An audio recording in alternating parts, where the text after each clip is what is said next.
habíamos mencionado que cuando hablamos de los fumigantes, utilizamos el fosfuro de aluminio en los silos y también el fosfuro de magnesio, cuando nuestros granos ya se encuentran en un medio de transporte. También es una práctica común utilizar otro fumigante, que es el bromuro de metilo. En la actualidad, este bromuro de metilo está ya en desuso, principalmente por la aplicación de este insecticida, es decir, es más complicado manejar este producto. Este producto se comercializa en unas garrafas. Este bromuro de metilo, si bien en condiciones de estado normal, es decir, a una temperatura ambiente y a una presión de una atmósfera, este bromuro de metilo es un gas. Este producto se comercializa en unas garrafas a presión, por tanto, está en estado líquido. Cuando aplicamos este bromuro de metilo en los silos, hacemos los cálculos necesarios para conocer la concentración que debe tener este fumigante dentro de nuestro silo. Los cálculos que hacemos consisten en lo siguiente. Vamos a suponer de que tenemos nuestro silo que almacena un grano y que tiene una cierta altura de grano dentro del silo. No está completamente lleno, vamos a suponer. Como vamos a meter un gas, un veneno dentro del silo para matar todos los insectos que se encuentran proliferándose ahí dentro de nuestra masa de grano, una vez que introduzcamos el gas, el bromuro de metilo, se va a encontrar dentro de la masa del grano y también sobre la masa de grano, me refiero al espacio vacío que hay dentro del silo. Entonces, cuando hacemos los cálculos para conocer la concentración del bromuro de metilo, vamos a tomar en cuenta tanto ese volumen que ocupa el grano, como también el volumen que no lo ocupa dentro del silo. Las concentraciones que manejamos en las industrias es que para los cálculos, el volumen sin grano, la concentración debería ser para los cálculos de 10 gramos de bromuro de metilo por metro cúbico. En el caso de la masa de grano, la concentración para los cálculos es de 20 gramos por tonelada. Es decir, por cada tonelada de grano tiene que haber 20 gramos de ingrediente activo, me refiero al bromuro de metilo. Entonces, cuando hacemos los cálculos, vamos a determinar cuántas toneladas existe dentro del silo de grano y también vamos a determinar cuántos metros cúbicos tiene el silo sin ser ocupado por el grano. Esos dos datos, el uno, es decir, las toneladas de grano, lo vamos a multiplicar por la concentración del ingrediente activo, que son 20 gramos por tonelada. Lo vamos a sumar al volumen dentro del silo que no está siendo ocupado por el grano, lo vamos a multiplicar por 10 gramos por metro cúbico. Y de ahí vamos a determinar los kilogramos de bromuro de metilo que vamos a introducir dentro del silo. Una vez conocido ese dato, vamos a instalarlo, colocamos la garrafa fuera del silo sobre una balanza para conocer cuánto de bromuro de metilo estamos alimentando al silo. Y posteriormente a esa garrafa lo vamos a conectar con unos tubos al interior del silo. Abrimos la llave y descargamos el bromuro de metilo. De esa manera vamos a introducir este veneno, este fumigante, dentro de nuestro silo para hacer el tratamiento. Como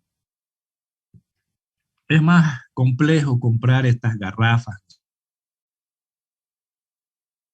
¿cierto? Y aplicarlo dentro de un silo, la mayor parte ahora de los centros de acopio no está utilizando este fumigante.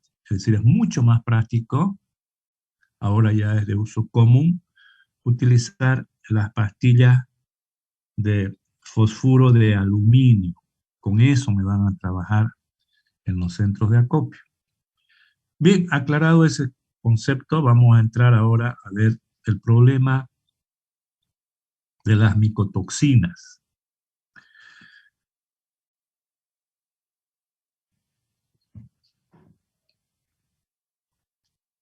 Para ello vamos a agarrar este documento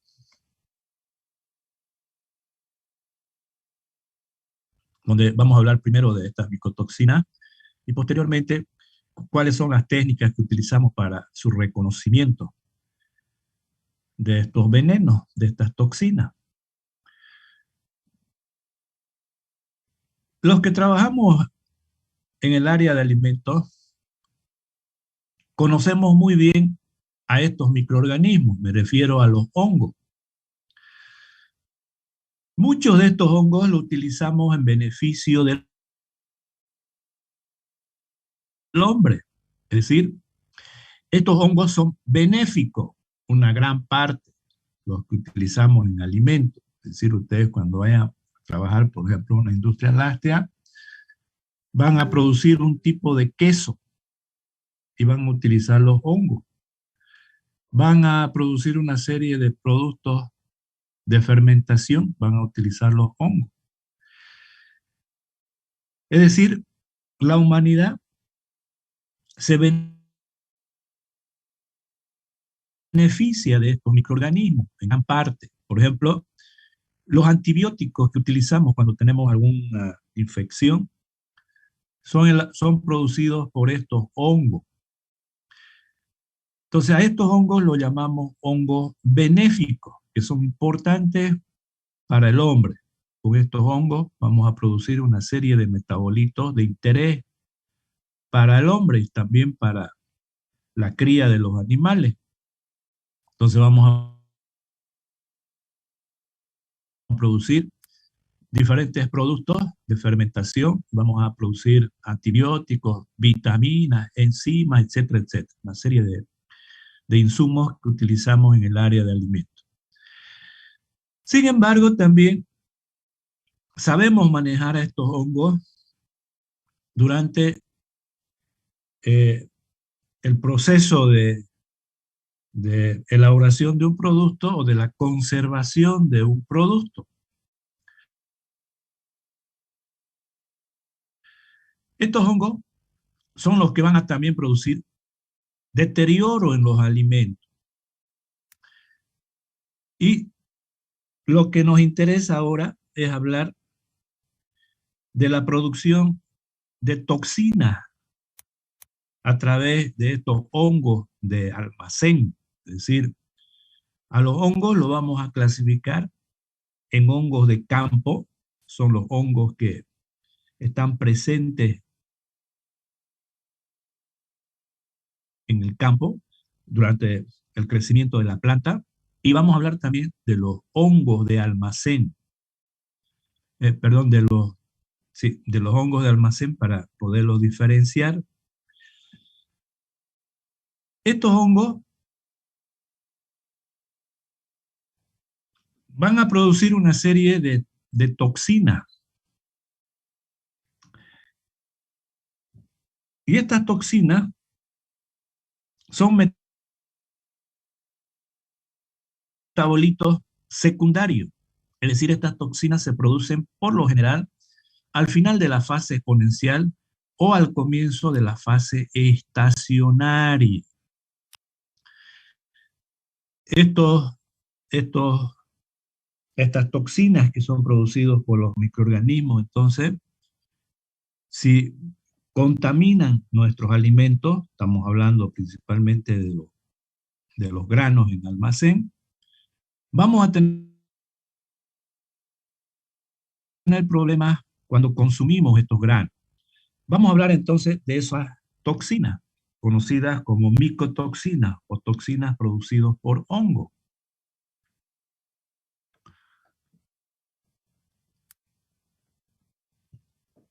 Esta parte de micotoxinas, ustedes lo vieron en la materia de toxicología, por eso que voy a ser puntual. Si ustedes quieren saber más, pueden preguntar, no hay ningún problema. Pero voy a tratar de ser puntual en la explicación de esta clase, porque ustedes ya los conocen. Ustedes han hablado de los diferentes tipos de microorganismos en alimentos que producen estas micotoxinas y el efecto de estas micotoxinas tanto en el consumo animal como en el consumo de las personas. Ustedes han visto cómo se producen las micotoxinas, cómo se derivan de los ácidos grasos en su metabolismo y al sintetizarse estas micotoxinas, cómo se las puede reconocer estas micotoxinas. Lo que nos interesa entonces a nosotros recordar es que cuando hablamos de las micotoxinas, existen en la actualidad entre 300 y 400 micotoxinas que son producidos por diferentes microorganismos. Nos interesa a nosotros los microorganismos que se encuentran en los silos de almacén, es decir, en los granos almacenados, en los centros de acopio. ¿Cuáles son esas micotoxinas de interés para nosotros en este caso? Principalmente las aflatoxinas, la ocratoxina A, la citrinina. Este también es importantísimo. En todos estos últimos años hemos tenido problemas en el trigo con esta micotoxina. Se llama deoxinivalenol, más conocido como el DON. La cearalenona, la toxina T2 son las principales micotoxinas producidas por hongos. Entonces existe esta cantidad de micotoxinas, entre 300 y 400 clases. De todas estas micotoxinas, nos interesa hablar a nosotros sobre todo de la aflatoxina. De eso vamos a hablar en esta clase, pero también podemos hablar de otra micotoxina que se produce en los silos. Había mencionado, por ejemplo, al DON, ¿no? En el caso del trigo. En el caso del trigo, ahora analizamos el DON en vez de las aflatoxinas. Bien, si nos interesa a nosotros las aflatoxinas, hablemos de estas micotoxinas. Estas aflatoxinas aproximadamente son una veintena de aflatoxinas. De esta veintena de aflatoxinas, nos interesa en alimentos 6 clases de aflatoxina, estas que ustedes están viendo en su pantalla, que las conocemos como aflatoxina B1, B2, G1, G2, M1 y M2. Básicamente, nos interesa a nosotros, cuando manejamos granos, nos interesan estas 4 primeras. Estas 4 aflatoxinas, la B1, la B2, la G1, la G2, las que van a estar en los granos, llámese trigo, maíz, arroz, etc. Son estas las que nos interesan. Cuando nosotros compramos un kit para analizar estas aflatoxinas, me voy a adelantar un poquito, utilizamos el test de ELISA en todo lo que son los centros de acopio, por la facilidad y la rapidez de este análisis. Entonces, cuando compramos un kit, tenemos que ser específicos qué micotoxina queremos reconocer en el producto. Cuando estamos interesados en determinar las micotoxinas totales, es decir, eso significa que no vamos a analizar a estas 20 aflatoxinas, no. Solamente vamos a analizar a estas 4. Cuando hablamos de micotoxinas totales, significa que queremos determinar la concentración de estas 4 micotoxinas, la B1, B2, G1 y G2. Sin embargo, también en los centros de acopio nos interesa más la aflatoxina B1, esta de acá. ¿Y por qué? Porque normalmente el microorganismo que se multiplica en los silos o que está en los silos va a producir en mayor concentración esta micotoxina, la B1. Y además, porque esta micotoxina es la más peligrosa, es cancerígena. Es por eso que, por lo general, los análisis lo podemos hacer solamente de la aflatoxina B1. Repito, es esta sobre todo la que nos interesa entonces determinar si existe o no existe esta aflatoxina en nuestros granos y en qué concentración se encuentra, es la aflatoxina B1. Si queremos hacer un análisis de aflatoxinas totales, vamos a comprar un kit, escúchenme bien, específico para análisis de aflatoxinas totales.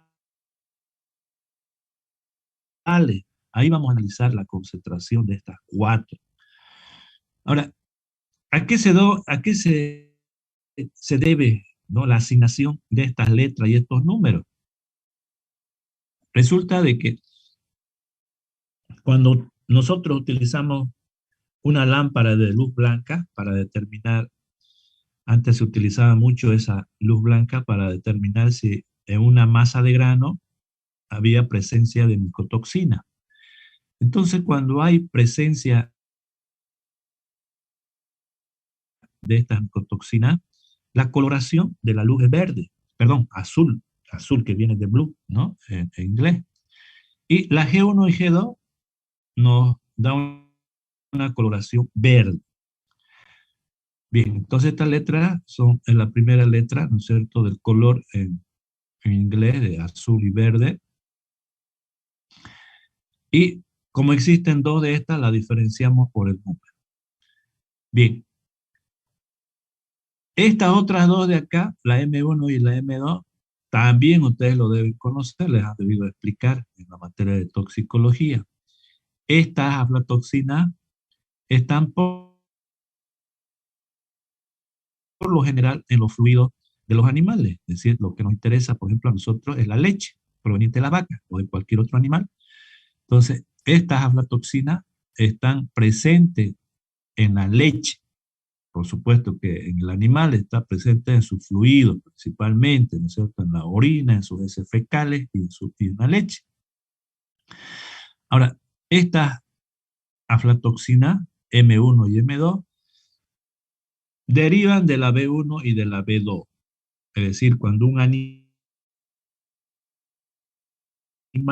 hace ingesta de un alimento balanceado en base a un grano, y ese grano tiene ya esta aflatoxina, el animal, una vez que consume ese alimento y está presente esta aflatoxina, en su metabolismo va a desdoblar estas aflatoxinas, el B1 lo va a transformar en M1 y el B2 en M2.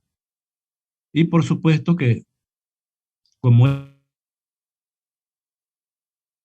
estas aflatoxinas provienen de estas otras, la concentración es mucho menor en esos fluidos, es decir, en la leche. Por ejemplo, la concentración de aflatoxinas en un grano, cuando hablamos de B1 y de B2, lo vamos a hacer en partes por billón. Cuando hablamos de estas aflatoxinas en la leche, la M1 y la M2, va a ser en partes por trillón. Se encuentran en concentraciones mucho más bajas, es decir, 3.000 veces más bajo que estas aflatoxinas que se encuentran en los granos. Pero eso no significa que estas no sean peligrosas, son peligrosas, ¿no? Al igual que estas otras de acá. Bien.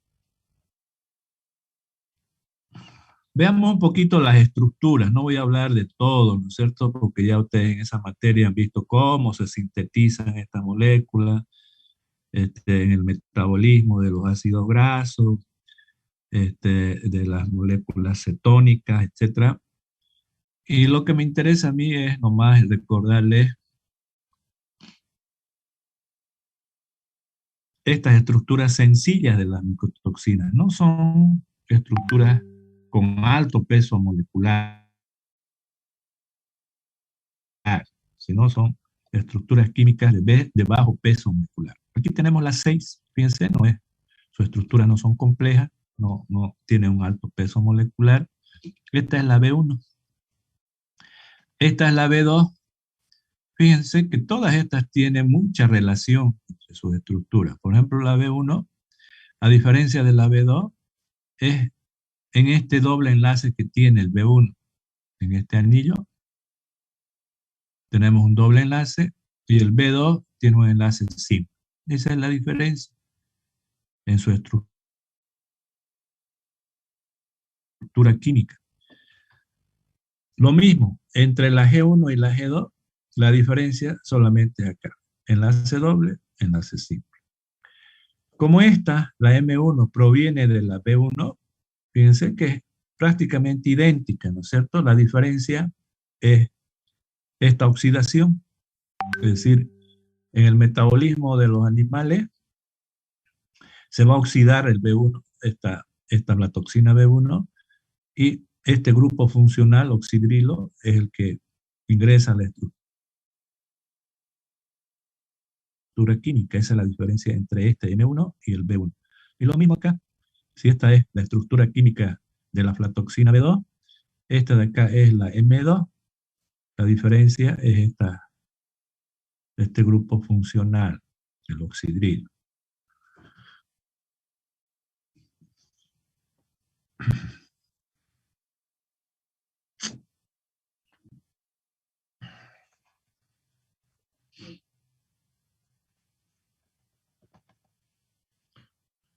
Bien.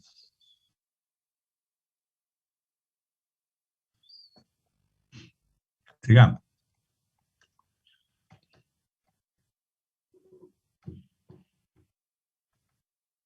A ver, ¿qué más podemos hablar?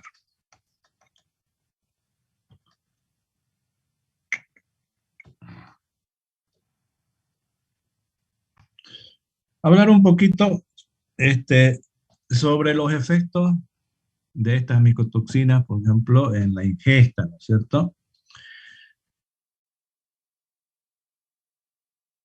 Cuando hablábamos de las aflatoxinas, que son las más peligrosas, ¿qué es lo que estas estructuras químicas producen en un sistema biológico cuando hacen ingesta de esta aflatoxina?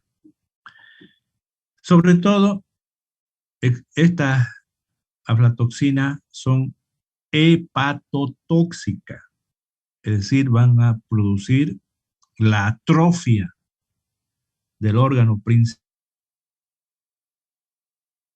principal del sistema biológico, que es el hígado.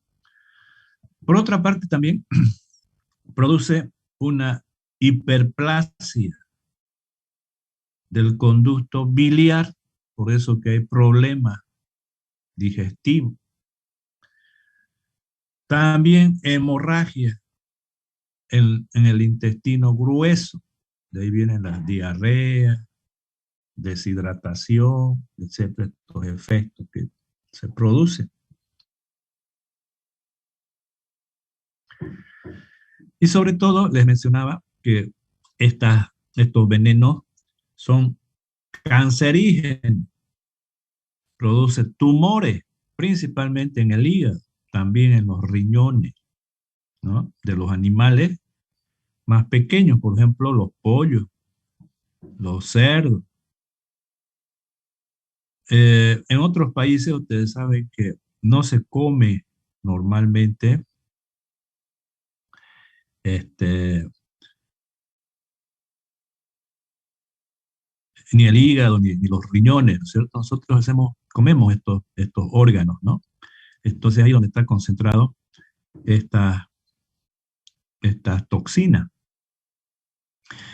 Si hablamos un poquito, recordarles un poquito, por ejemplo, el problema principalmente en las aves, que son las que producimos nosotros acá, utilizando alimento balanceado.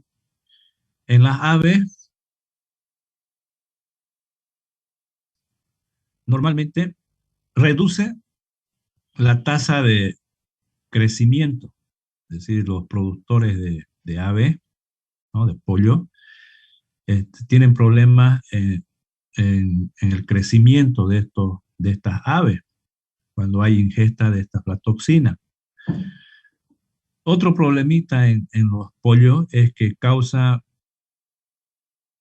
la inmunosupresión, que ya conocemos, estamos hablando siempre cuando esta pandemia, ¿no es cierto?, nos ha permitido conocer otras cosas, ¿no es cierto? Es decir, cuando decimos inmunosupresión, estamos hablando que el sistema inmunitario, en este caso de los pollos, disminuye a tal grado que al existir otras infecciones, ¿no? Esas infecciones van a aprovechar su sistema inmunológico para, para enfermar al pollo, ¿no? Y también para matarlo. Entonces, este problema de inmunosupresión es cuando las otras enfermedades aprovechan para atacar a los pollos. También se observa en los pollos, en los pollos que se cría a base de alimento balanceado, el síndrome del hígado graso, ¿no? Que dificulta también el crecimiento y el engorde de los pollos. En en las gallinas ponedoras también hay problemas cuando hay ingesta de esta aflatoxina, donde se reduce la postura de huevo, ¿no? Drásticamente. Y sobre todo cuando ya las concentraciones son elevadas de estas aflatoxinas, producen la muerte de los pollos. Otro animal que producimos también en base a alimento balanceado son los cerdos, ¿no? También en los cerdos se observa una reducción del crecimiento de los cerdos, también el efecto de la inmunosupresión, van enfermando con otras enfermedades estos cerdos por efecto de la inmunosupresión ocasionado por estas toxinas. Y también en las crías, ¿no es cierto? Se mueren las crías. Normalmente en los cerdos, la concentración máxima que tiene que haber en los alimentos balanceados es de 100 partes por billón de esta aflatoxina. Bien, sigamos. Todo eso ustedes lo vieron en la materia de toxicología, ¿cierto? Hayan visto todos los efectos que ocasiona el consumo de estas toxinas por los animales.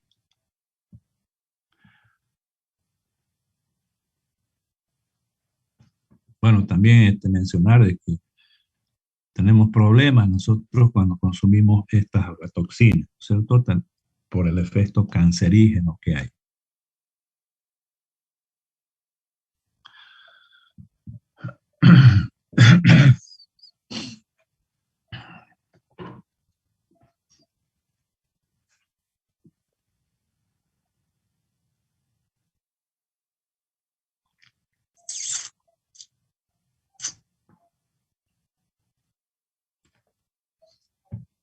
Bien, nos vamos a ir.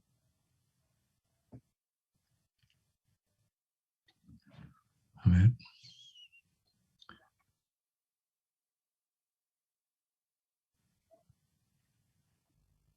Ahora vamos a hablar sobre los análisis.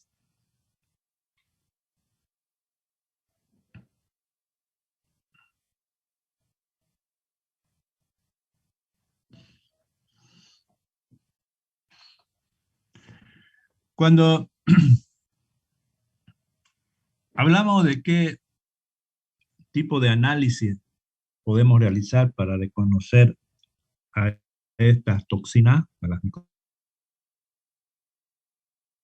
micotoxinas, ustedes vieron diferentes tipos de análisis que se utilizan, ¿cierto? Estamos hablando como estas micotoxinas se encuentran en bajas concentraciones en los productos, estamos hablando en partes por billón, en el caso de los cereales, en el caso de la leche, en partes por trillón. Entonces tenemos que utilizar técnicas analíticas que nos permiten detectar estas bajas concentraciones de estos metabolitos. Por eso que utilizamos normalmente, se utiliza la cromatografía de capa fina para el análisis y cuantificación. También se utiliza las cromatografías de gases líquidos, que ustedes conocen, y sobre todo el HPLC, es decir, la cromatografía líquida de alta presión que tenemos en el CIPTA. Ese equipo es el que utilizamos sobre todo como un método patrón, es decir, ese método de reconocimiento de aflatoxinas utilizando el HPLC es referencial, es decir, cualquier otro análisis podemos tomar como referencia este análisis por la exactitud y precisión de este análisis. Pero el problema de este análisis, como ustedes saben, ¿no es cierto?, es que es bastante largo, es caro y además se necesita siempre un laboratorio y la inversión en el HPLC también es elevado. Entonces no es práctico utilizar este método, ni cualquier otro método que había mencionado que son de cromatografía. Existen otros también, ¿no es cierto? Por ejemplo, el espectrómetro de masa es otro método. Tenemos también columnas de luminiscencia, por ejemplo, las columnas de Bica. Estas columnas de luminiscencia son unos empaques que utilizamos en el laboratorio que va a retener a estas aflatoxinas y hacemos pasar una luz para determinar la concentración de esas aflatoxinas. Sin embargo, todos estos métodos que estoy mencionando son métodos bastante largos, necesitan laboratorio, de personal entrenado, son caros, etc. Entonces, en los centros de acopio, lo más aconsejable es utilizar un método mucho más rápido, que también es exacto y preciso, que es la técnica de inmunoensayo enzimático, conocido como los test de ELISA. Es el mismo método que se utiliza para el reconocimiento, por ejemplo, del SIDA. Entonces es un método muy rápido, de fácil manejo, que no se necesita implementar un gran laboratorio, y además es un método relativamente barato. Ese es el método que vamos a utilizar en los centros de acopio. Ese es el método, esta técnica de ELISA es la que hicimos comprar en la materia en el laboratorio de alimentos para hacer los análisis en, en clases, ¿no es cierto?, para reconocer estas micotoxinas. Cuando hablamos de estas técnicas de ELISA, tenemos también una gran cantidad de técnicas de ELISA, ¿no? Sin embargo, el que más utilizamos, y eso es lo que siempre se recomienda a los centros de acopio, es el análisis de ELISA competitivo. Es el que tenemos nosotros en nuestro laboratorio. Por supuesto que ahora también hay otro tipo de técnica de análisis mucho más rápida en el laboratorio de alimentos. Ustedes cuando vean el laboratorio de micotoxina, el auxiliar le va a explicar ese método sencillo. Sin embargo, como es de uso general en los centros de acopio, utilizar la ELISA competitivo, es de ese método que yo les voy a explicar, que es de uso general. Bien, entonces vamos a hablar de ese método de ELISA competitivo, ¿no? Aquí en su pantalla ustedes tienen una técnica. Esa es la técnica que ustedes van a utilizar para el reconocimiento entonces de aflatoxina, ya sea aflatoxina total, aflatoxina B1, B2, G1 o G2, en los granos de almacén. ¿Cuáles son los reactivos que van a necesitar para este análisis? Agua destilada o tridestilada, mejor si es agua tridestilada. Una solución de metanol al 70%, es decir, esta solución se prepara mezclando 70 mililitros de metanol al 100% de pureza con 30 mililitros de agua destilada. Esta solución de metanol nos permite extraer la aflatoxina del grano, de la muestra. Vamos a preparar nosotros a partir del grano una muestra. De ahí vamos a extraer utilizando esta solución de metano. En los análisis normalmente utilizamos también otros disolventes, aparte del metanol, pero esta técnica de ELISA nos dice que utilicemos la solución de metanol al 70% para extraer estas aflatoxinas de la muestra. Los equipos. Este kit que se utiliza de las técnicas de ELISA tiene un espectrofotómetro incluido. Entonces este equipo de acá ya está en el kit que se compra del test de ELISA. Una licuadora y una micropipeta. Como vamos a trabajar con volúmenes pequeños, estas micropipetas tienen que tener una capacidad de 50, de 100 microlitros y de 1 microlitro también, para diluir los reactivos que vamos a utilizar en esta técnica. Los materiales, probetas graduadas de 100 mililitros, un embudo de filtro, recipiente y un papel filtro para filtrar las muestras. Bien, ¿cómo vamos a proceder en el análisis? Primero vamos a tomar muestras, ¿no es cierto? En nuestro silo vamos a tomar una muestra. Ahora, ahí hay un gran problema cuando se realiza un análisis para la micotoxina. Cuando se presta servicios a través del ABROP en este análisis, los centros de acopio le traen muestras bastante pequeñas, le traen 100 gramos, 200 gramos, 500 gramos de muestras. Y no se sabe cómo tomaron esas muestras. Entonces, muchas veces, cuando tenemos muestras muy pequeñas y no hemos ido a tomar una muestra representativa, el análisis no tiene significación porque esas muestras no son muestras que realmente nos permitan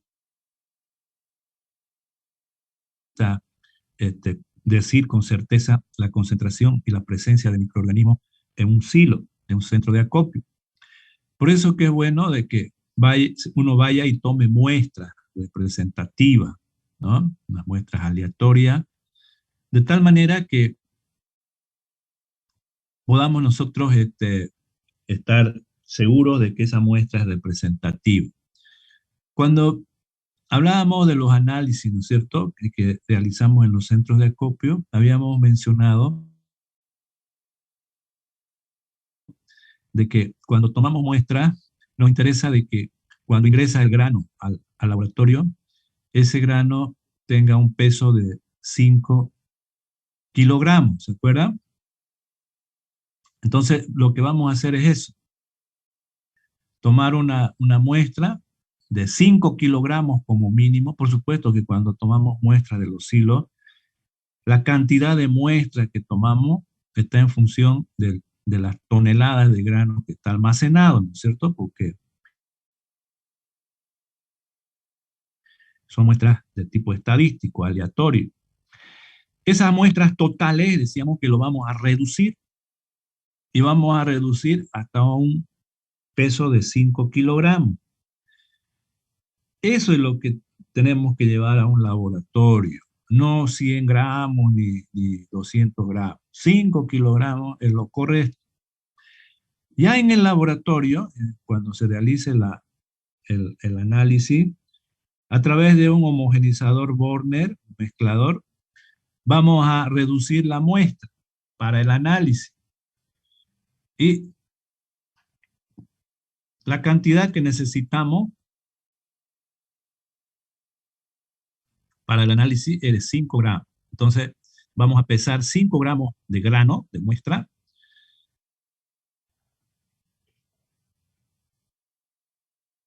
Estos 5 gramos de muestra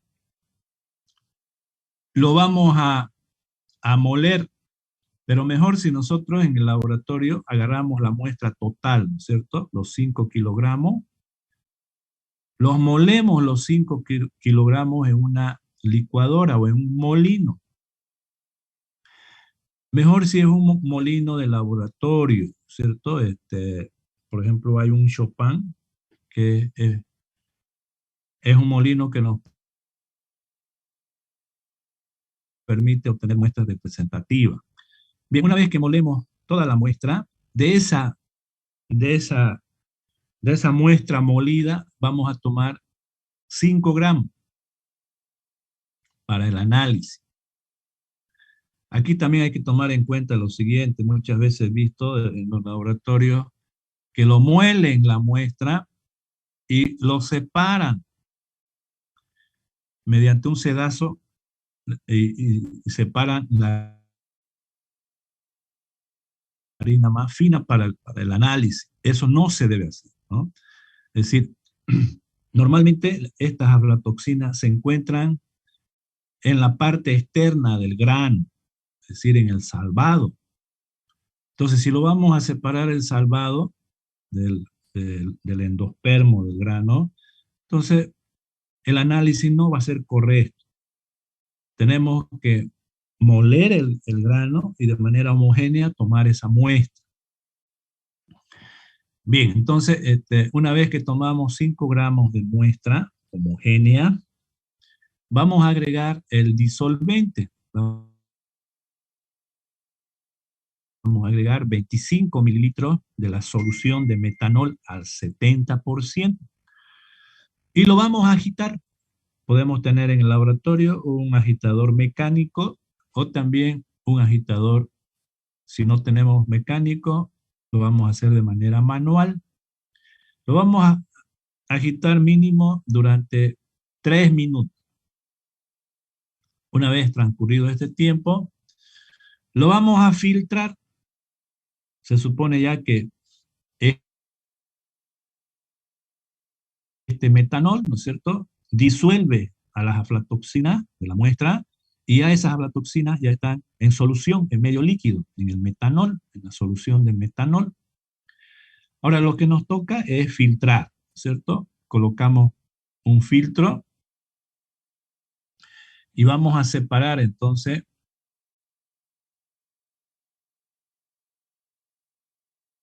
el líquido filtrado, y ese líquido filtrado es el que es donde está las aflatoxinas, el 100%.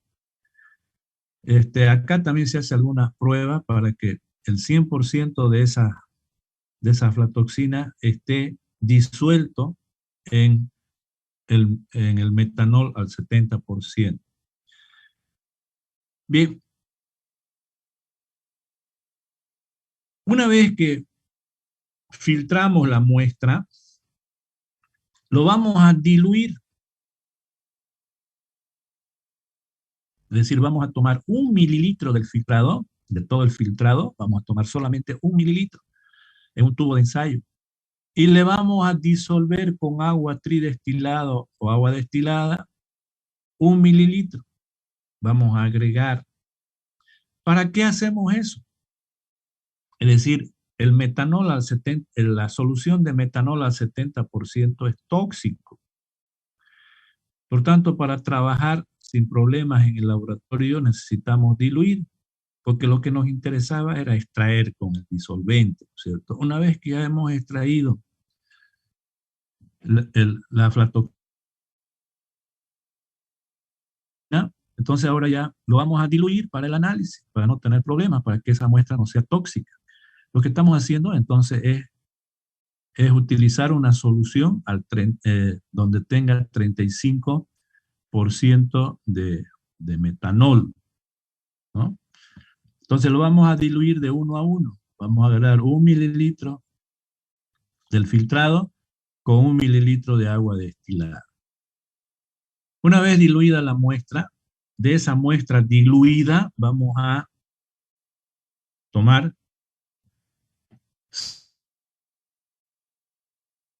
50 microlitros para el análisis. Esos 50 microlitros lo vamos a colocar en los pocillos que tiene el kit de aflatoxina. Bien.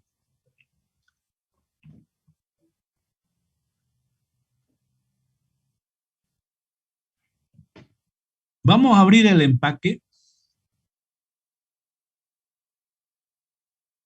Este kit de aflatoxina tiene unos pocillos, ¿no?, que están dentro de un empaque de aluminio. Entonces, el número de estos pocillos, cuando compramos un kit, ¿no?, hay 96 pocillos para los análisis. Y vamos a utilizar la cantidad necesaria de pocillos para el análisis. Entonces, esos pocillos lo vamos a colocar en una estructura, y a esos pocillos lo vamos a agregar entonces la muestra, ¿no? La muestra que vamos a analizar. Y también a otros pocillos vamos a agregar los estándares. Es decir, para poder reconocer las micotoxinas, vamos a utilizar estándares, es decir, soluciones estándares que sabemos exactamente cuánto de concentración tenemos de aflatoxina. Para cereales utilizamos estándares de concentración de 0, de 0,5, de 1,5, de 4,5, de 13,5 y de 40,5. Estos estándares, es decir, estos 6 estándares a diferentes concentraciones de micotoxina,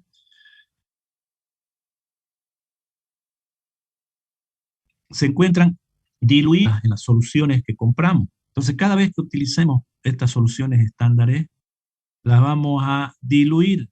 Y todos los reactivos que utilicemos también lo vamos a diluir. Normalmente lo diluimos de 1 a 11. Es decir, tomamos una solución, 10 mililitros de agua destilada, 1 mililitro de la solución, y vamos a diluir de esa manera, es decir, de 1 a 11, ¿no? Todos los reactivos y también los estándares. Entonces, estos estándares que vamos a utilizar, lo vamos a colocar a los diferentes micropozos, siempre en duplicado. Las muestras también en duplicado. Se hacen los análisis. Bien, entonces tenemos los pocillos, ¿no es cierto? Y en esos pocillos vamos a colocar las muestras y los estándares por duplicado.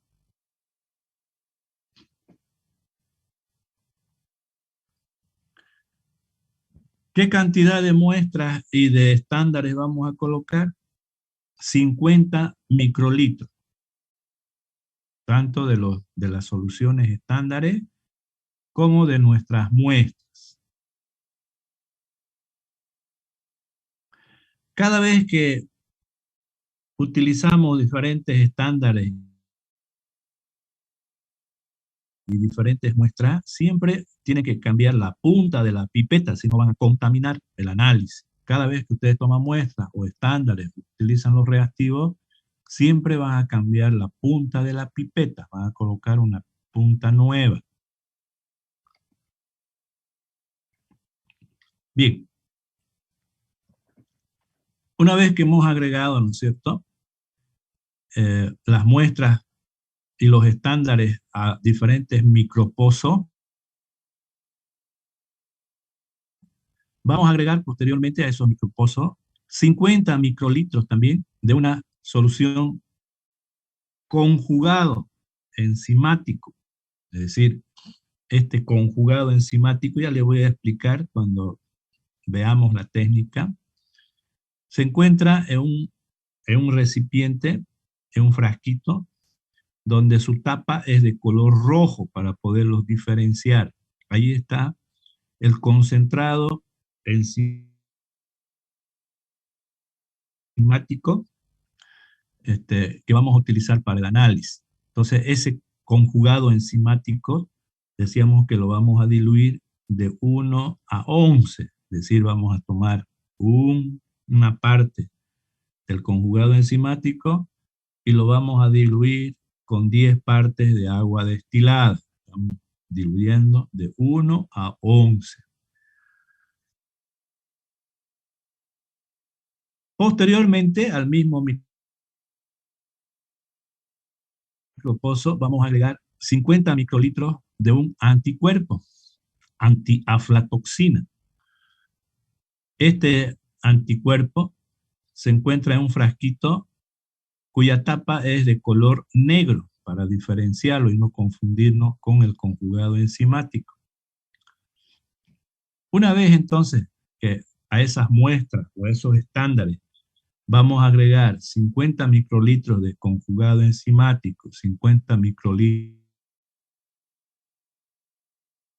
de anticuerpo, lo mezclamos cuidadosamente, es decir, lo mezclamos, el pocillo, y lo dejamos durante 10 minutos a la temperatura ambiente. Transcurrido este tiempo de 10 minutos, vamos a vaciar el contenido de los pocillos sobre un papel filtro, sobre un papel, y vamos a golpear 3 veces para poder vaciar todo el contenido de estos micropozos. Posteriormente, lo vamos a lavar con agua destilada y lo vamos a lavar 3 veces. Una vez lavado esos micropozos, vamos a agregar 100 microlitros de un sustrato cromógeno a los pocillos.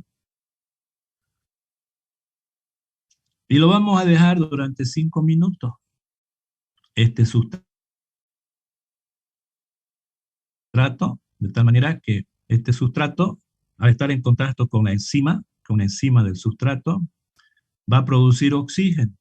Y ese oxígeno va a reaccionar con el cromógeno y va a producir una solución azul. Eso lo voy a explicar después con más detalle. Para parar la reacción, agregamos una solución de ácido sulfúrico, 1 molar, en la solución stop. Entonces, al agregar la solución ácida, atacamos a la enzima y lo va a inactivar a la enzima. Para ya la solución, la reacción, ya no se va a producir la reacción enzimática. Y al mismo tiempo, al agregar una solución ácida, al cambiar el pH, el color azul del micropozo se va a transformar en un color amarillo.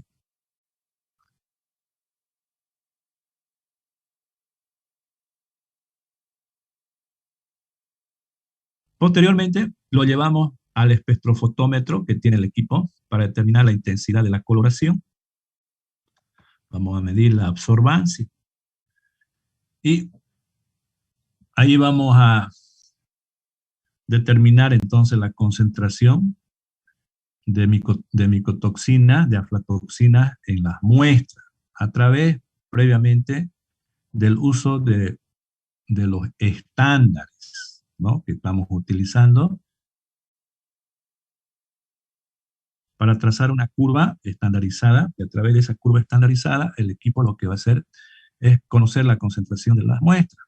Lo grafica y hace la lectura, ¿no? Es decir, el mismo equipo lo linealiza la gráfica y nos va a determinar la concentración de micotoxinas en las muestras. Bien. Esa es la técnica. Ahora vamos a hablar con un poquito más de detalle, ¿no es cierto?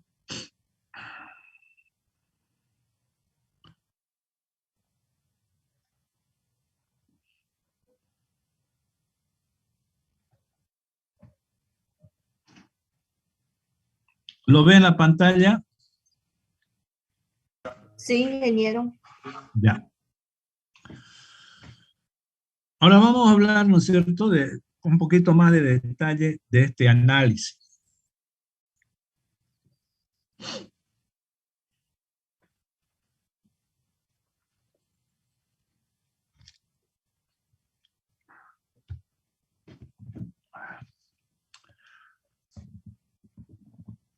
Bien, tenemos, decíamos,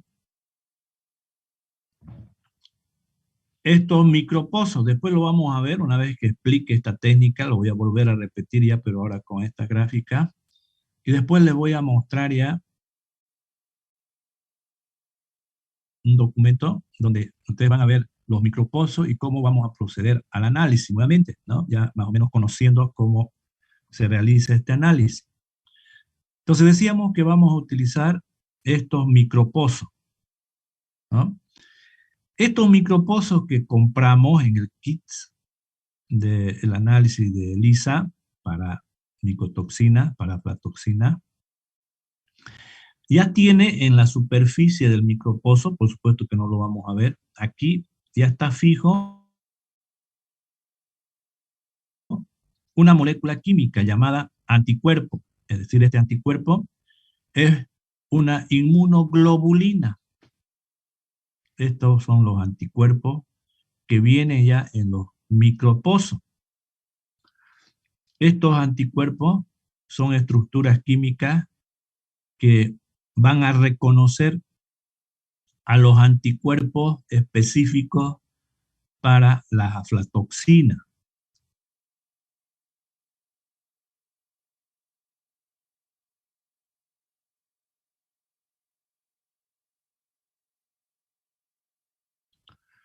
Bien, a ver, posiblemente no me están entendiendo muy bien. Voy a hablar un poquito sobre lo que ustedes han visto en biología, ¿no? Para recordarles un poquito.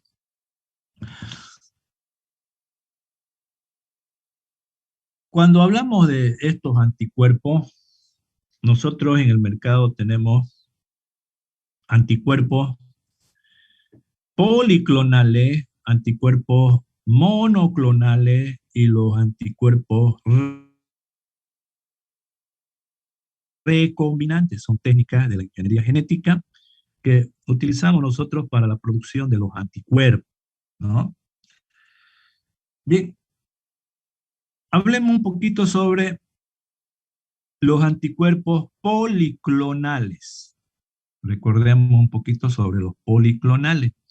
Es decir, cuando agarramos un sistema biológico en el laboratorio, se agarra ratones, conejos, gallinas, se agarra ovejas, caballos, etcétera, ¿no? Es decir, animales que van a producir estos anticuerpos, ¿no?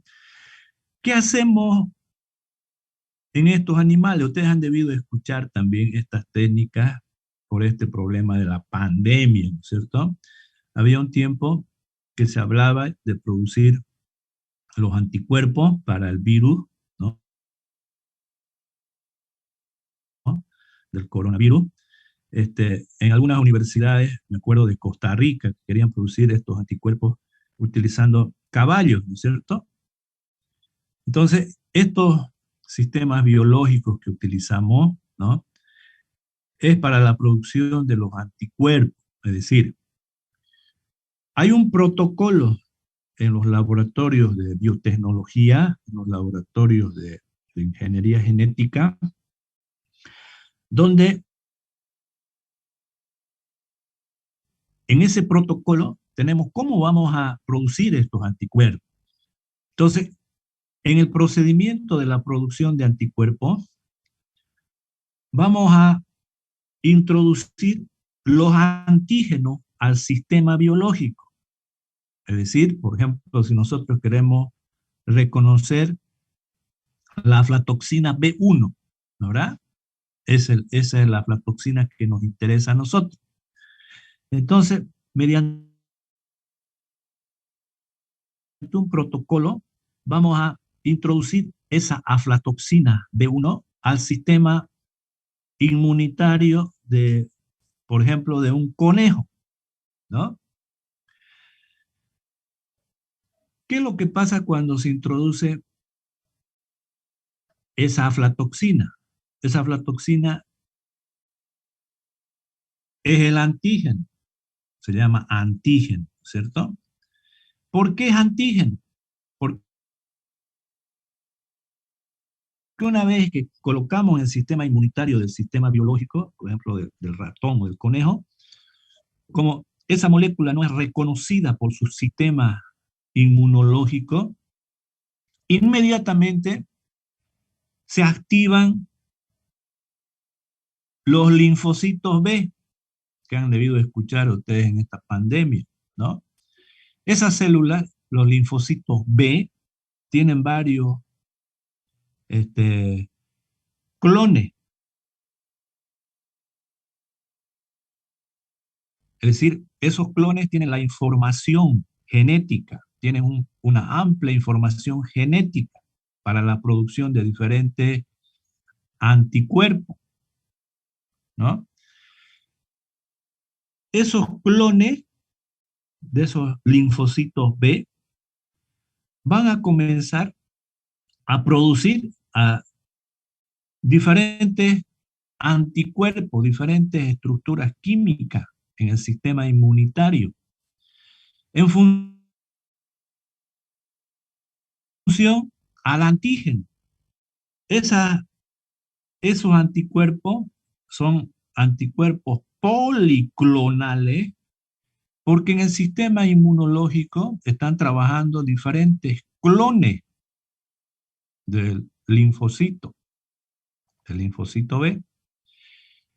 Entonces, como hay diferentes, es decir, para que me entiendan mejor, en la estructura química que vimos de, de la toxina B1, ¿no? Su estructura química, hay diferentes átomos, ¿no es cierto? Diferentes enlaces químicos, ¿no? Entonces, lo que hace los clones es producir diferentes anticuerpos en base a esas estructuras químicas, ¿no? Es decir, lo va a reconocer en base a esas estructuras químicas.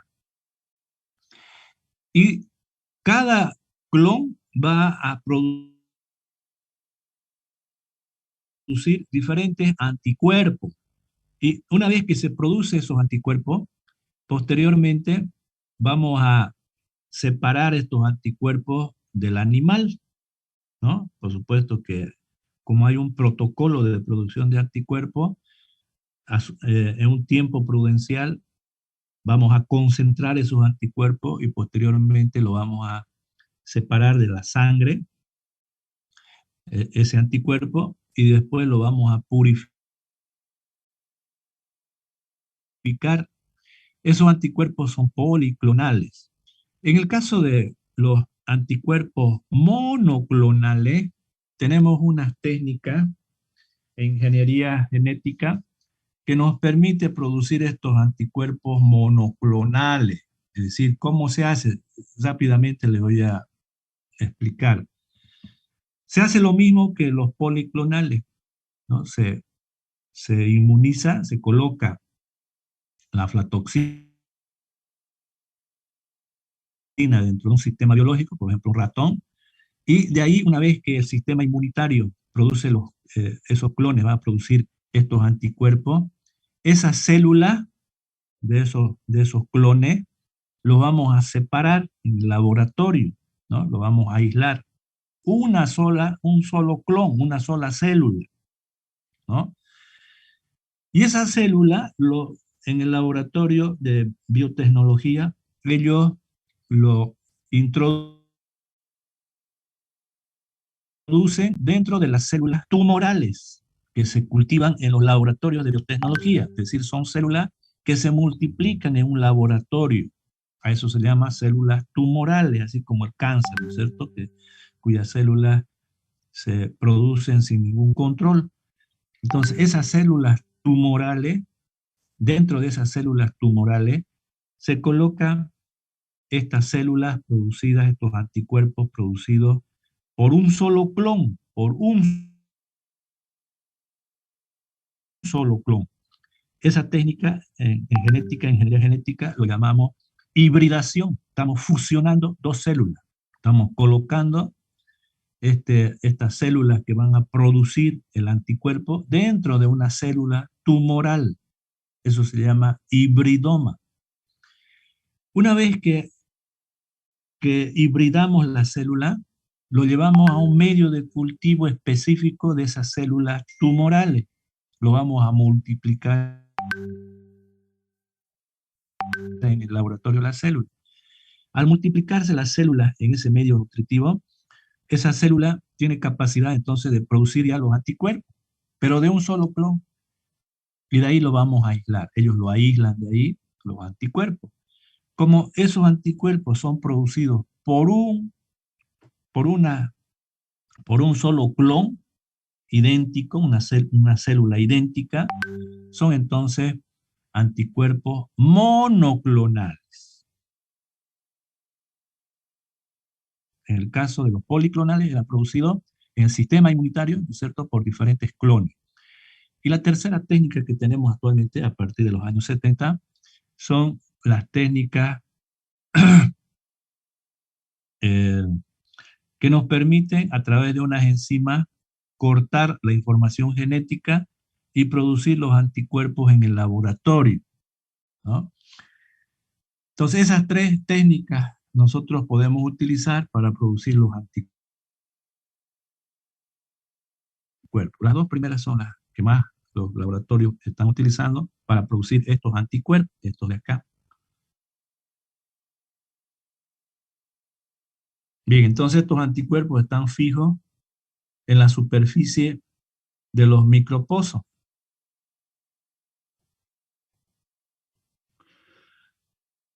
Bien, una vez que tenemos el micropozo, ¿qué decíamos de nuestra técnica? A ver, vamos a recordar las técnicas. Decíamos que una vez que preparamos la muestra, vamos a tomar, decíamos, 50 microlitros de la muestra o de los estándares, ¿cierto?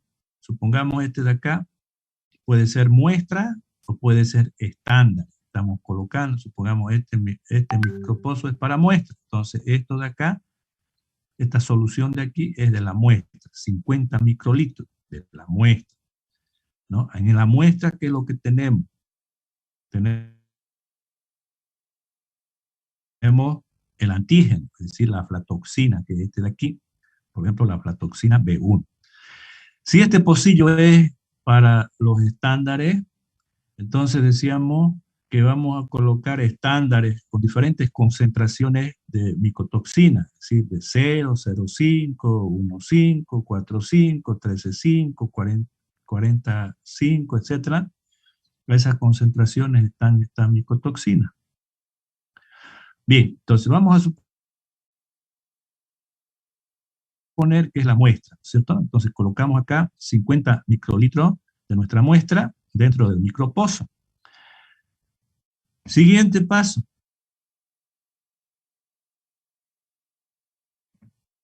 Agregar el conjugado enzimático. Habíamos dicho que vamos a agregar 50 microlitros también de nuestro conjugado enzimático. Este es el conjugado enzimático, ¿no? ¿Qué viene a ser el conjugado enzimático? Es la aflatoxina, que es este de aquí, es igual a este, ¿no? Pero esta aflatoxina está fija en una proteína, en una enzima. Esta es la enzima, ¿no? Esta enzima que vamos a utilizar es una peroxidasa. Es el peróxido de urea el que vamos a utilizar, ¿no? Entonces esta enzima está unida al antígeno, es decir, a la aflatoxina. Bien, eso es lo que vamos a agregar. ¿Dónde está? Esto lo compramos. Cuando compramos el kit de Lisa, esto viene en un frasquito, ¿no? Concentrado. Y para utilizar, decíamos que lo vamos a diluir de 1 a 11, ¿no? Entonces estamos preparando una solución de este conjugado enzimático. ¿Qué cantidad vamos a agregar aquí? 50 microlitros. Entonces tenemos ya esto de acá. Tenemos la muestra, 50 microlitros de nuestra muestra, donde está nuestra aflatoxina, y 50 microlitros del conjugado enzimático. Siguiente paso del análisis. Vamos a agregar una solución del anticuerpo, ¿no? Es decir, en un frasquito también viene el anticuerpo. Decíamos que ese frasquito tiene una tapa de color negro, ¿cierto? Entonces, abrimos el frasquito, también lo diluimos de 1 a 11, y de ahí vamos a tomar 50 microlitros de esta solución que contiene el anticuerpo. Pero fíjense que este anticuerpo es diferente a este, ¿no? Bien, este anticuerpo también puede ser preparado a través de la técnica utilizando los policlonales, los monoclonales o los recombinantes. Bien, agregamos entonces la solución de anticuerpo acá, ¿no? ¿Qué cantidad? La misma, 50 microlitros. Ahora, ¿qué va a pasar una vez que agregamos esta solución de anticuerpo? Fíjense ustedes ahora que este anticuerpo que estamos agregando, químicamente se va a fijar al anticuerpo del pocillo, de este de acá, de este pocillo, a este anticuerpo del pocillo que está fijo, se va a fijar ahora químicamente el anticuerpo que estamos agregando. Y este anticuerpo que hemos agregado ahora es específico para nuestra aflatoxina. O sea, químicamente lo va a fijar a la aflatoxina que está en la muestra. Y también lo va a fijar a la aflatoxina que está en el conjugado enzimático. Ahora aquí me voy a detener un poquito. ¿Qué pasa si la muestra no tiene el antígeno, es decir, no tiene el veneno, no tiene la aflatoxina, no hay esto de aquí. Entonces, todo este anticuerpo específico, lo único que va a hacer es retener al conjugado enzimático, ¿no es cierto? Todo esto de aquí va a estar fijo, el conjugado enzimático. Este de acá solamente se va a fijar en el anticuerpo, ¿no? No va a haber este de aquí porque no hay en la muestra, ¿de acuerdo? Entonces, al fijar una gran cantidad de este conjugado enzimático, cuando haya la reacción con un sustrato, entonces al haber una gran cantidad de esta enzima, se va a producir una gran cantidad de oxígeno, ¿no? El caso inverso también es válido, es decir, ¿qué pasa si nosotros tenemos una muestra donde hay una alta concentración de nuestra toxina, de nuestra aflatoxina? Entonces, cuando hacemos esto, todos estos anticuerpos van a estar de esta forma, es decir, van a retener a la aflatoxina de nuestra muestra, todo. Y no va a haber esto de aquí, no va a haber, o va a estar en mínima cantidad. Entonces, al no haber esto, cuando agreguemos el sustrato, no va a haber reacción química, no va a haber producción de oxígeno. Entonces, ese sustrato, ¿no? El peróxido de urea, no se va, es decir, el sustrato que vamos a utilizar no va a sufrir la reacción catalizada por esta enzima. Bien, ahora una vez que fijamos, ¿no es cierto? Tanto nuestra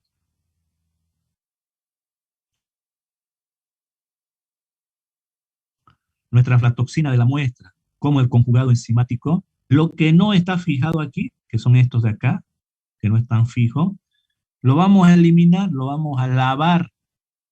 Entonces, decíamos que al pocillo lo volcamos sobre un papel, lo golpeamos 3 veces, ¿no? Y lo vamos a eliminar, vamos a lavar durante 3 veces. Vamos a agregar aquí 250 microlitros de agua destilada. Y cada vez que agregamos, lo movemos el micropozo, lo lavamos y lo volcamos. Lo eliminamos toda la solución, lo estamos lavando. Eso hacemos 3 veces para que no quede ni las aflatoxinas de la muestra ni el conjugado enzimático. Solamente acá va a quedar, ¿no es cierto?, las aflatoxinas de la muestra y el conjugado enzimático fijo en el anticuerpo,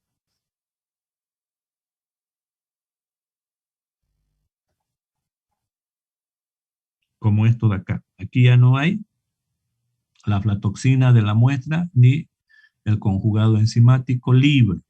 Esto ya está completamente lavado, ¿cierto? Bien. Ahora, en estas condiciones, es el siguiente paso. ¿Cuál es el siguiente paso? Vamos a agregar, decíamos, 100 microlitros de sustrato cromógeno, decíamos, ¿cierto?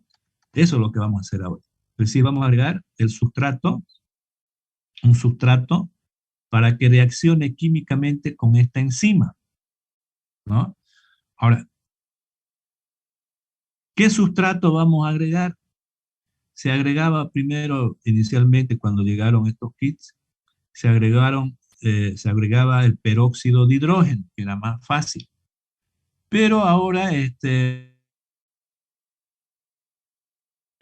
agregamos el peróxido de urea. Este sustrato también viene en el kit, ¿no? Es el peróxido de urea. Como esta enzima es una peroxidasa, su sustrato es el peróxido de urea. Inmediatamente que colocamos este sustrato, los 100 microlitros, Este peróxido de urea, al ser catalizada por la enzima, químicamente se va a transformar en urea y oxígeno. Oxígeno. El oxígeno es el que nos interesa. Ese oxígeno, una vez que se desprende de la reacción, inmediatamente lo va a oxidar a esta sustancia química, a la tetrametilbenzidina. Esta tetrametilbenzidina, ¿no?, cuando está reducida, es incolora. Y cuando está oxidada, es azul. Entonces, una vez que este sustrato reaccione con la enzima, es decir, este es el sustrato, ¿no es cierto? Como producto va a dar, decíamos, oxígeno, agua, urea. Ese oxígeno que es el producto de esta reacción enzimática, lo va a oxidar a la tetrametilbenzidina. Y esta tetrametilbenzidina oxidada es de color, decíamos, azul. Entonces la solución, esta de aquí, a medida que va pasando el tiempo, lo vamos a dejar, esta reacción, lo vamos a dejar 5 minutos en la oscuridad. Ese tiempo se va a producir esta reacción. Es decir, a medida que va pasando el tiempo, esta solución se vuelve cada vez más azul, ¿no? Una vez que transcurre el tiempo de 5 minutos, vamos a parar la reacción. ¿Cómo vamos a parar la reacción? Inactivando a la enzima. Y para eso vamos a agregar una solución 1 molar de ácido clorhídrico o ácido sulfúrico, cualquiera de estos ácidos inorgánicos. Agregamos entonces este ácido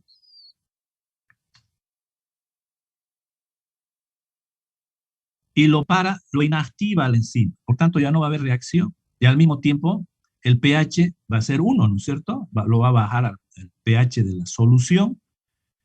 Y a ese pH ya el color azul se transforma en amarillo. Aparece este color amarillo.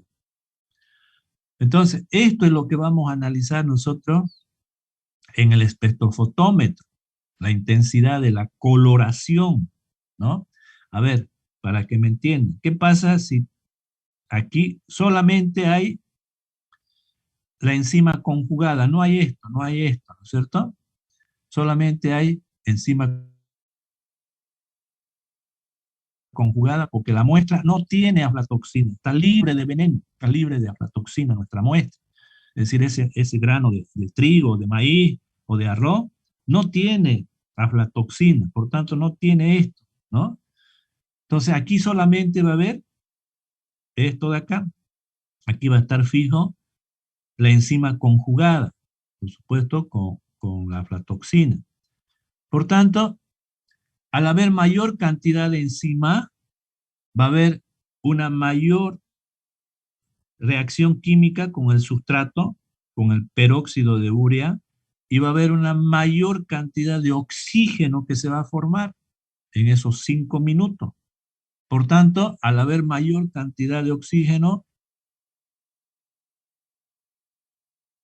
mayor cantidad de tetrametilbenzidina se va a oxidar, por tanto, la coloración azul va a ser más intensa.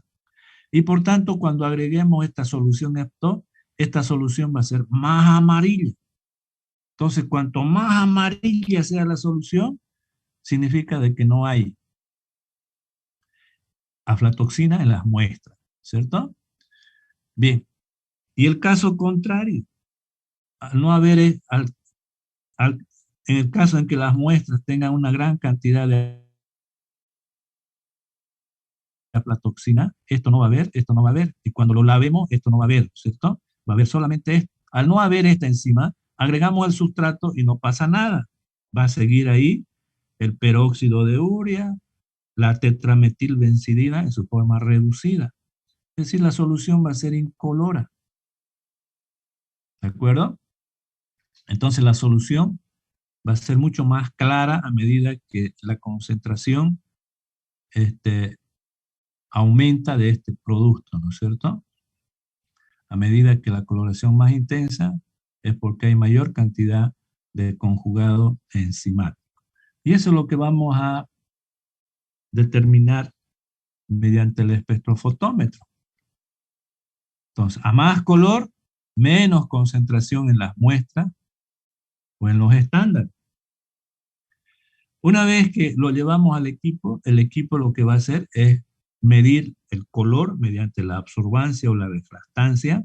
Eso lo vamos a determinar a 450 nanómetros. ¿Y por qué con esa longitud de onda? Porque la solución es amarilla. Ustedes saben que la luz blanca lo descomponemos, ¿cierto? En diferentes colores con longitudes de onda entre 400 y 700 nanómetros. Entonces aquí, ese equipo nos va a determinar la concentración del color amarillo. Y vamos a tener entonces estos puntitos de aquí, ¿no? Aquí está el logaritmo de la absorbancia, esta es la absorbancia, y aquí tenemos la concentración en partes por billón de aflatoxina. Entonces, esta curva la vamos a construir ¿con quién? Con los patrones. ¿Cuántos patrones tenemos? 6, decíamos, ¿no es cierto? En duplicado. Eso primero lo vamos a analizar. Por ejemplo, concentración 0, 0,5, 1,5, etc. Y vamos a tener estos puntitos de aquí, ¿no? Estos puntitos. Bien, entonces, una vez que ya tenemos estos puntitos de los testigos, el equipo automáticamente lo linealiza. Y una vez construida ya esta gráfica, cuando analizamos nuestra muestra, entonces el equipo va a analizar nuestro micropozo que tiene nuestra muestra. Ese nuestro micropozo tiene una coloración, por tanto va a haber una absorbancia. Con eso se entra aquí. Y vamos a, con eso, conocer la concentración de nuestra muestra en base a esta curva patrón. El equipo nos va a dar ya de manera numérica los datos, ¿no? Nos va a proporcionar los datos en partes por billón utilizando esta curva patrón. Y aquí nos aclara un poco más, ¿no es cierto? Es decir, ¿qué pasa cuando nuestra muestra tiene una gran cantidad de veneno, de contaminante, de aflatoxina, ¿no? Y poca cantidad en el análisis del conjugado enzimático. Por ejemplo, estamos en este punto. Significa que tenemos mayor concentración de aflatoxina en, en este ensayo. Aquí tenemos menor cantidad de aflatoxina en la muestra, ¿no? Mayor cantidad del conjugado enzimático. Fíjense este puntito de aquí, menor concentración de aflatoxina en la muestra y mayor cantidad de conjugado enzimático, ¿no? Por eso que esta curva es decreciente a medida que la concentración de aflatoxina aumenta, esta curva disminuye, ¿de acuerdo? Es decir, la absorbancia es menor. Bien, de eso se trata las técnicas. Ahora lo vamos a ver gráficamente para que ya no tengan ninguna duda. Vamos a ir a otro documento.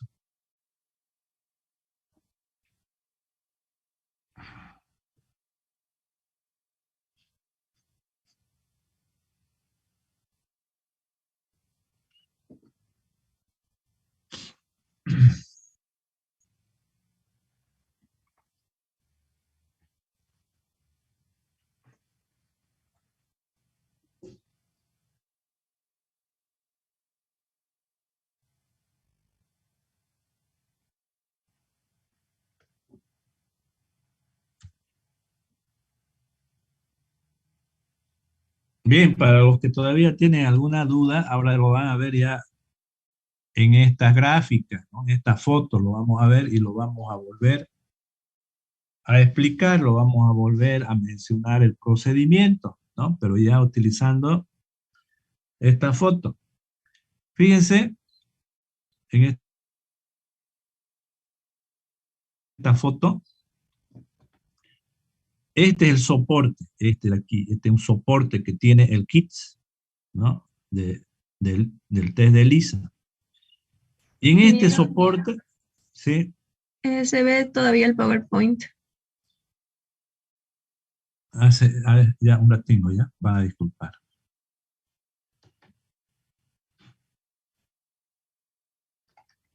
Ahora,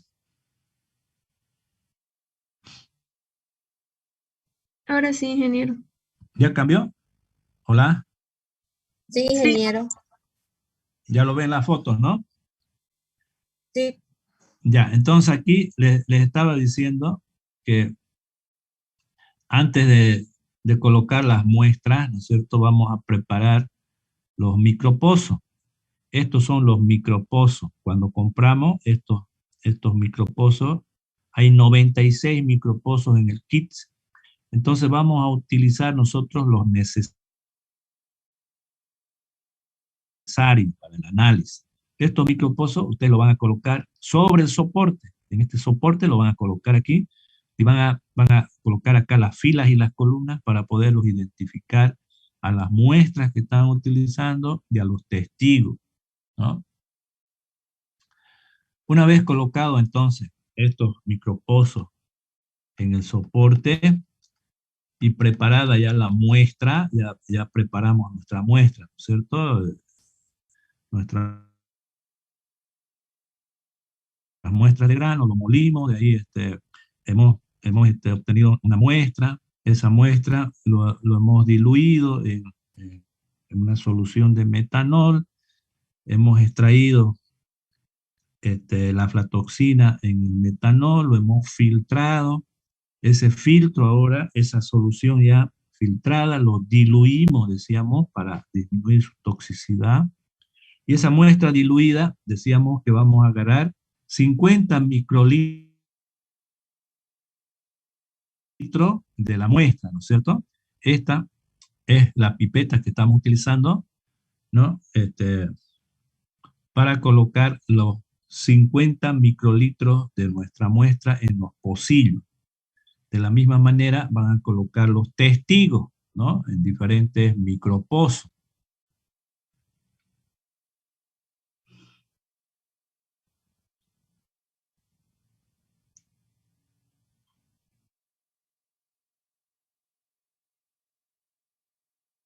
Estos de acá son los envases, los recipientes, ¿no es cierto?, donde están viniendo los reactivos.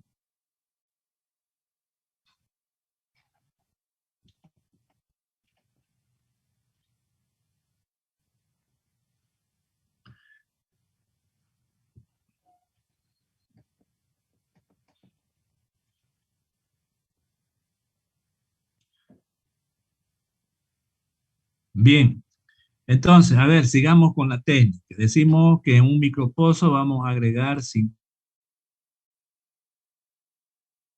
microlitros de nuestra muestra, ¿cierto? ¿Qué es lo que hemos agregado posteriormente? Hemos agregado otros 50 microlitros del conjugado enzimático. Este de acá es el conjugado enzimático que estamos colocando a través de esta micropipeta en una cantidad de 50 microlitros sobre el micropozo. Primero hemos agregado la muestra, ahora estamos agregando el conjugado enzimático.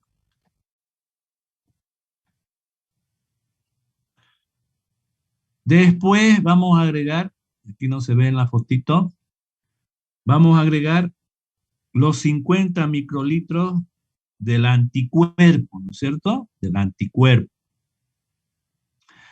Y una vez que agregamos entonces 50 microlitros de la muestra, 50 microlitros del conjugado enzimático, 50 microlitros del anticuerpo, ¿qué hemos dicho que vamos a hacer? Vamos a mezclar bien y lo vamos a dejar, decíamos, 10 minutitos, ¿no es cierto? A que dentro del micropozo fije ahí a las aflatoxinas y al conjugado enzimático. Transcurrido ese tiempo de los 10 minutos, decíamos, ¿qué vamos a hacer? Vamos a vaciar el contenido sobre un papel, ¿no? Ahí está el papel. Vamos a volcar los micropozos y vamos a golpear, decíamos, 3 veces para eliminar el contenido de los micropozos. Y posteriormente lo vamos a lavar. Es decir, a esos micropozos le vamos a agregar agua destilada. 250 microlitros se agrega. Acá directamente le está colocando en una piseta. No es así. En una pipeta vamos a agregar 250 microlitros de agua tridestilada o destilada. Y eso vamos a hacer 3 veces. Cada vez que agregamos, movemos acá los micropozos, lo volcamos nuevamente sobre el papel, ¿no? Y lo golpeamos. Nuevamente hacemos esa operación hasta 3 veces. Entonces estamos eliminando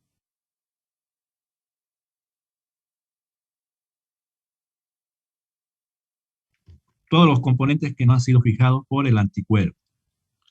Bien, una vez limpios los micropozos, decíamos que el siguiente paso es agregar 100 microlitros del sustrato cromógeno, ¿no? Aquí está. Estamos agregando a cada micropozo, lo estamos agregando. En este caso, 100 microlitros, el doble, 100 microlitros del sustrato cromógeno.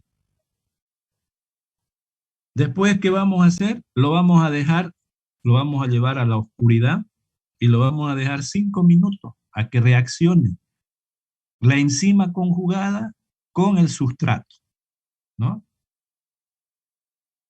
¿Cómo se llama el sustrato? Peróxido de urea.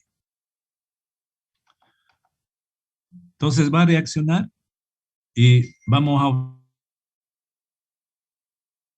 observar en esos pocillos que la coloración es cada vez más azulada, ¿cierto? Por la oxidación de la tetrametilbenzidina.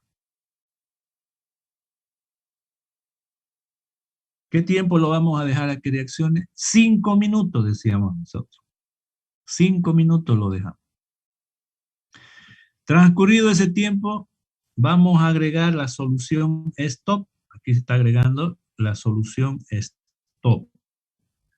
La solución ácida, ¿no? Para parar la reacción, para inactivar a la enzima. Y al mismo tiempo, esta coloración azul se va a transformar en una coloración amarilla. Y aquí está el equipo para poder medir en el espectrofotómetro.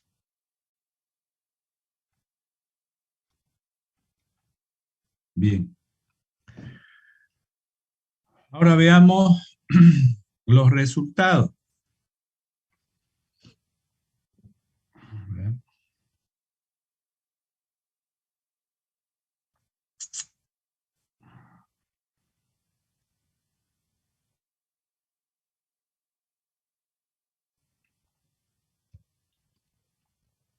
Estos son los resultados. Antes de explicarles sobre esto, quiero mencionar lo siguiente. Cuando ustedes hagan un trabajo, por ejemplo, de investigación, ustedes pueden tomar muestras, ¿cierto?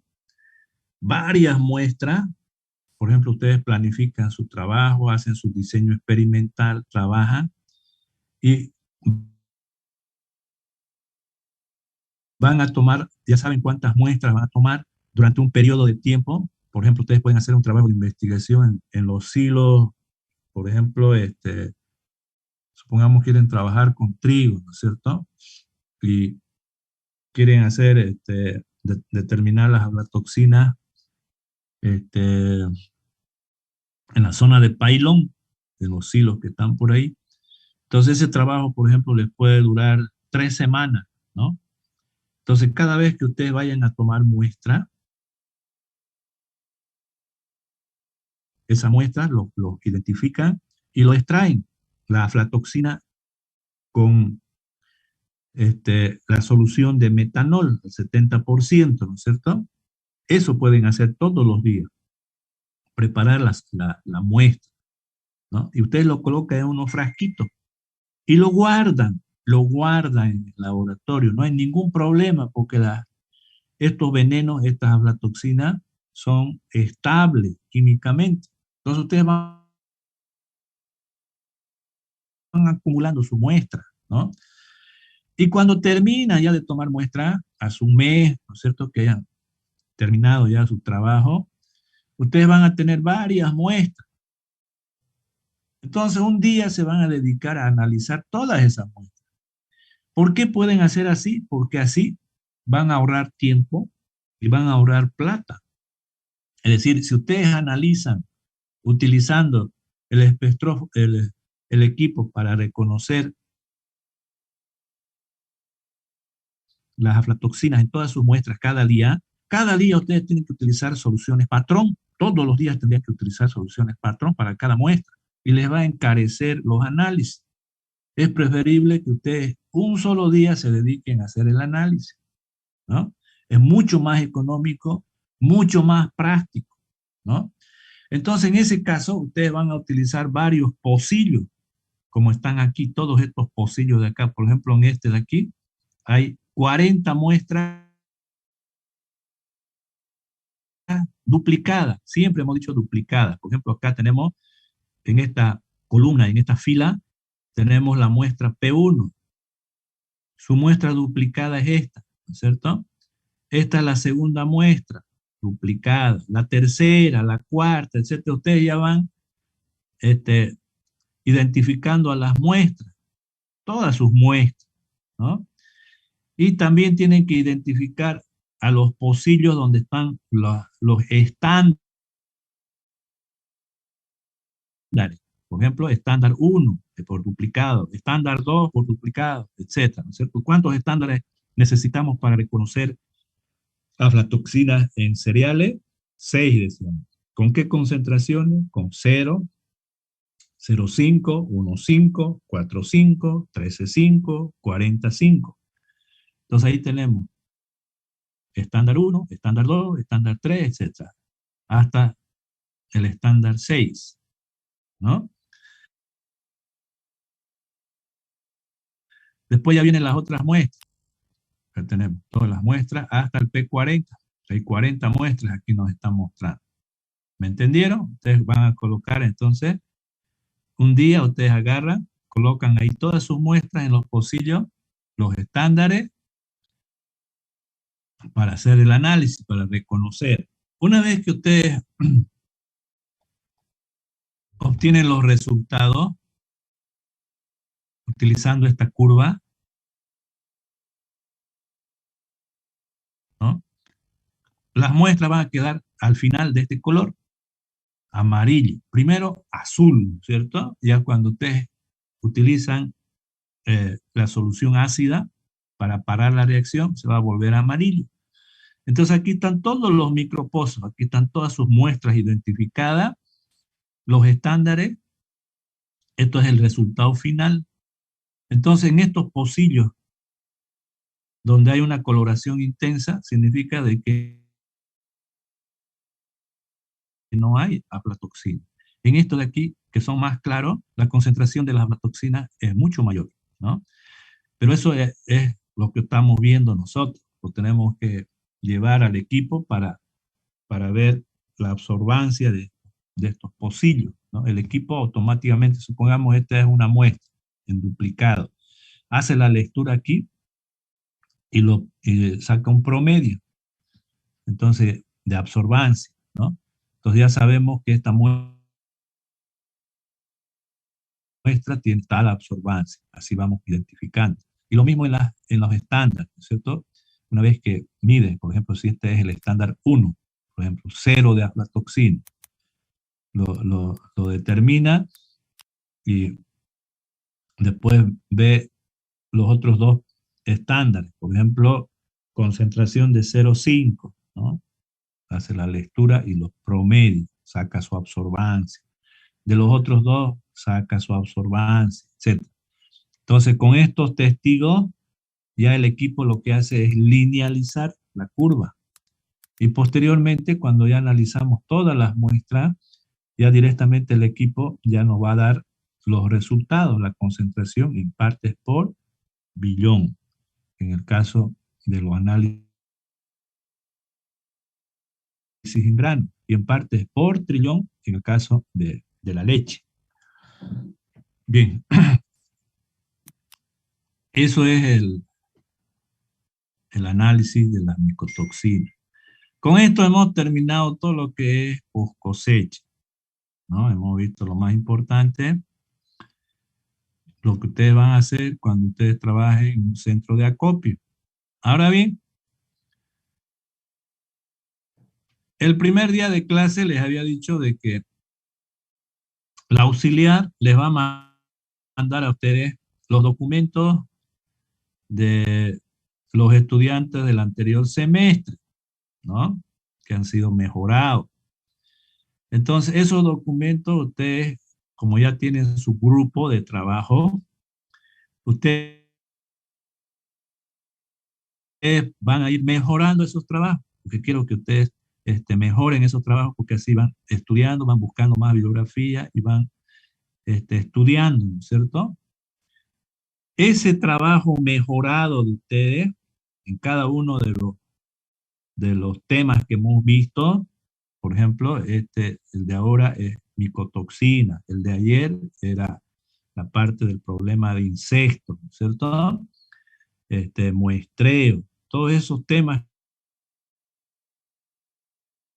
que hemos visto, la auxiliar le va a mandar. El primer tema no hemos visto, porque no está en el programa. El primer tema que le va a mandar la auxiliar se trata sobre las semillas de los cereales.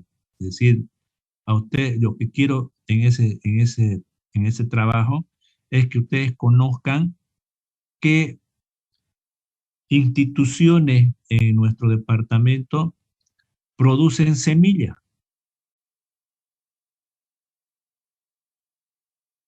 ¿Qué instituciones se ocupan en la producción de semillas de todos los granos, trigo, maíz, etcétera, ¿no es cierto? De eso se trata. Y además, cómo ellos, qué tipo de semillas están produciendo. Por ejemplo, qué tipo de semilla de trigo están liberando, por ejemplo, para este año, ¿no? Entonces, ellos, al liberar sus semillas, al ponerlo al mercado, esas semillas tienen un nombre, ¿no? Y muestran ahí qué ventajas tiene esa semilla.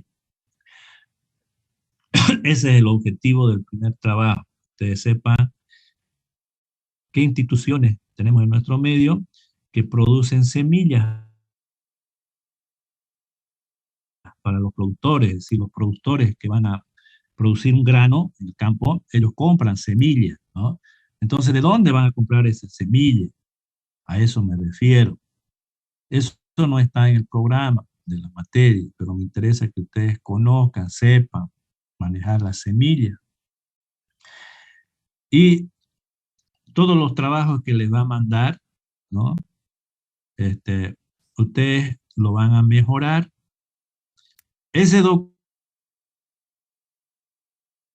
documento me lo van a enviar a mi correo electrónico, su documento original mejorado. Y yo conozco los documentos, entonces me voy a dar cuenta, lo van a colocar con otro color, lo que ustedes están aumentando, para que me dé cuenta más fácilmente cuando yo lea sus documentos. Y de esos documentos ustedes hacen un pequeño resumen, o si quieren presentan ese trabajo ya como examen, ¿no? Entonces, ese examen lo podemos tomar de aquí a 15 días. Van a tener 2 semanas para terminar con ese trabajo, porque supongo que ya les ha mandado la auxiliar esos trabajos, ¿no? Entonces, de aquí a 15 días van a dar un examen. Es decir, ustedes, si ustedes quieren, pueden dar de su trabajo original o resumirlo en un PowerPoint, etcétera, una presentación, y de ahí me van a dar el examen. Yo les voy a hacer unas 2 o 3 preguntitas para cada grupo. Entonces, anoten ahí en su agenda la fecha de la evaluación. Bien, si tiene alguna pregunta, alguna consulta antes de que lo cierre sobre el tema de las micotoxinas o sobre otro tema.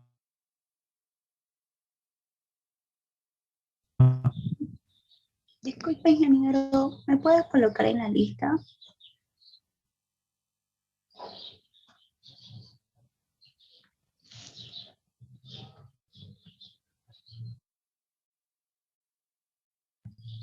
Ingeniero, ¿me escucha?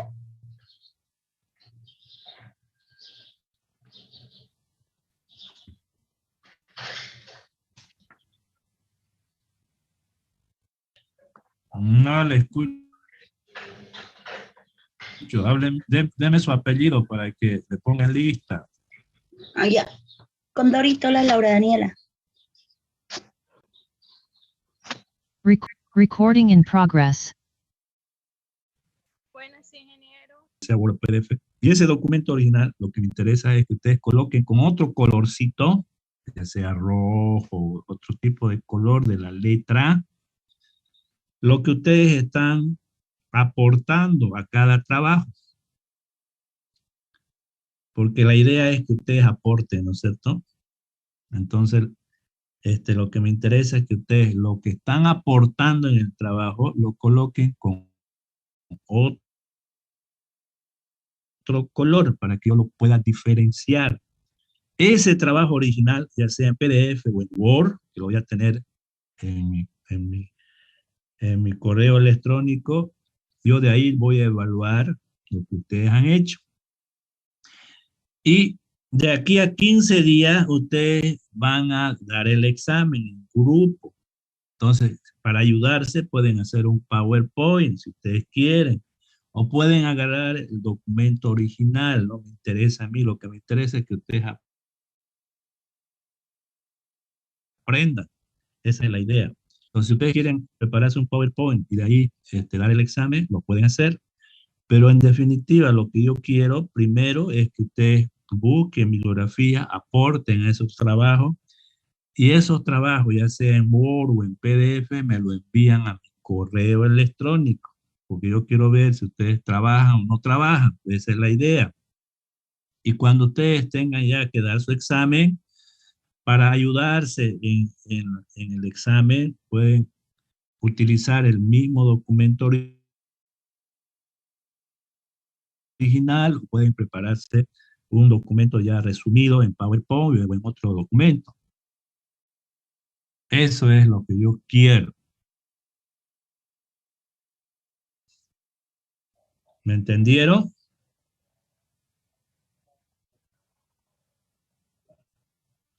Hola. Sí, ingeniero, se entiende. Perfecto. Entonces ahora ya empiecen a trabajar. Yo voy a hablar con la auxiliar que les mande todos esos trabajos. Y nos vemos entonces la próxima semana, el día lunes, para seguir avanzando. Ya no voy a hablar de cosecha. Vamos a comenzar a hablar sobre un grano, no sé si es sobre el maíz que vamos a empezar o con el trigo. Antes de cerrar el Zoom, quiero hacer la invitación para el día de mañana. Ustedes saben que hay una marcha programada por las instituciones, principalmente la universidad, a las 9 de la mañana, para asistir a la concentración en el Curichi, y de ahí se va a ir a la Plaza del Estudiante, para de ahí entrar hasta la plaza, pidiendo, ¿no es cierto? Ustedes ya conocen el problema que hay con el censo. Queremos de que se